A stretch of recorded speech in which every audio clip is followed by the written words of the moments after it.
Some absolutely massive news surrounding a top WWE superstar potentially leaving the company and what will happen next. We're going to talk about it in today's video. Before we get to the WWE stuff, especially with SummerSlam coming around, we got to talk about AEW because AEW appears to be pushing Lance Archer again. If you guys watched Dynamite last night, they announced that Lance Archer will be having a match at Rampage this Friday against Trent Beretta. And they did this video package basically showing some of his matches in recent months in Progress Wrestling, Revolution Pro, and then, of course, New Japan Pro Wrestling. Really dope video package. If you guys know anything about me and how I enjoy wrestling, I think video packages are always a great thing. It always helps sell the talent as a big potential star.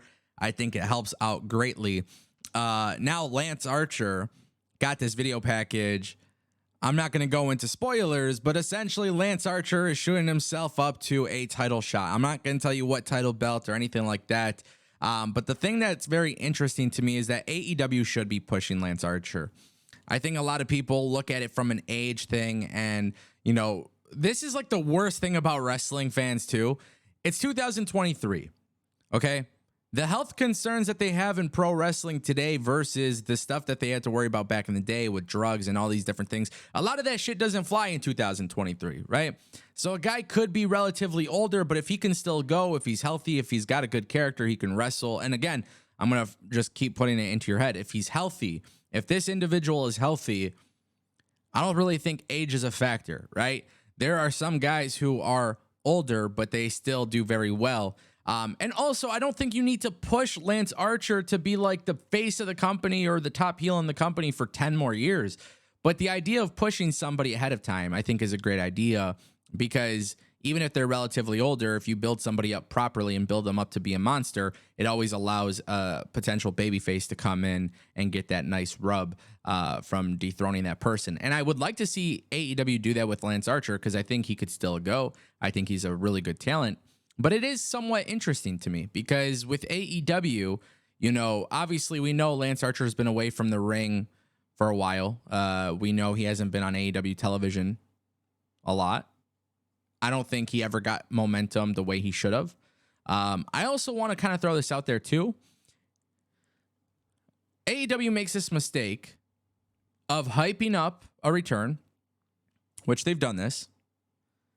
They have somebody return. They have somebody come to the company. They get the video package. They immediately get a championship match right after. They lose. And it seems like it's all for nothing. It's a huge issue with momentum. It's something that I've definitely been concerned about in the past with AEW.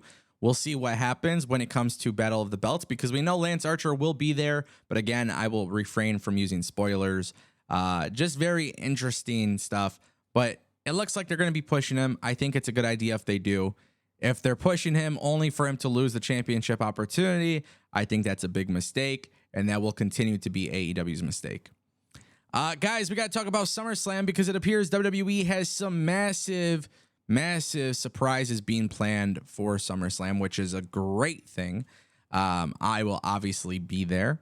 We know that there's been a lot of rumors about Bray Wyatt possibly showing up. We know just from the other day when I made a video talking about it, Bray Wyatt is not expected to be there because he's not medically cleared. Doesn't mean that's going to be the case. But Triple H obviously took over WWE creative last year at SummerSlam. They had a lot of great surprises, a lot of great moments. SummerSlam felt like a very big deal. And this year it feels really good knowing that they're trying to maintain that, right? We know that they're trying to maintain that. There's rumors of celebrity appearances. There's rumors of WWE's new signings. There's rumors of WWE holding off and letting Carlito come back at SummerSlam. WWE wants to make SummerSlam a secondary WrestleMania, which for a long time, I think that's what most people perceived it to be. But then for a while, it just seemed like SummerSlam kind of lost its excitement. Last few years, it definitely got back to being exciting. It got back to feeling special. WWE, in the way that they've constructed the ring and the entrance and everything like that, it definitely gives it more of a big stadium feel, which I think is a great thing. I think WWE limiting the amount of LEDs and the screens and everything like that, I think is a good idea, because when you're not obstructing the view with these giant LED signs and everything like that, it just makes the wide angle shot look so much better. And look, WWE wants SummerSlam to feel important. WWE still hasn't announced anything specifically for the pay-per-view, which is insane because they're selling a lot of tickets, and Detroit is going to be packed. It is going to be very busy. A lot of people will be there, and I'm excited for it, right? The idea that WWE has surprises up their sleeve tells me that WWE has been thinking about SummerSlam for a while, and it tells me that WWE is ready to just kind of go into WrestleMania season, right? Like I feel like WrestleMania season's going early. Like I know we typically wait until Royal Rumble to find out what's going to happen, but I think we'll start getting a good idea of what could potentially happen at next year's WrestleMania just based on what WWE has planned for SummerSlam. I think that's a really good thing. That's a very exciting thing, but it actually leads us to our final topic of today's video, and that is Ronda Rousey. Now, you guys may have seen videos, heard the rumors that Ronda Rousey has a hard out for her contract, in which she would no longer be with WWE after SummerSlam. And I'm not telling you guys that isn't true or is true, but there have been tons of rumors that Ronda Rousey is in fact leaving WWE. Now, what's crazy is today, Ariel Helwani decided to respond about some Ronda Rousey rumors. So first, let's talk about this. Chelsea Chandler, who is a UFC fighter, came out and she said that I've been hearing Ronda is coming back. I've heard she's coming back at 145. You never know. If I go out there and I put on the performance I plan on putting on, I'll welcome her to 145. I think it would be a great fight. It has been a long time for her and things change. People get better. I think people are on to her one-trick pony armbar. Money talks, and she would bring eyes to the sport again. I feel like her time in WWE is starting to go down, so I'd like to see it. Ariel Helwani responded today saying Ronda Rousey is not considering a UFC comeback. I'm told no truth to the rumors started yesterday. The problem with this statement, though, is that the rumors have been ongoing for about a month now that Ronda Rousey could be leaving WWE and going back to the UFC. Now, I positioned this before, just fanfare, fantasy booking, la la land.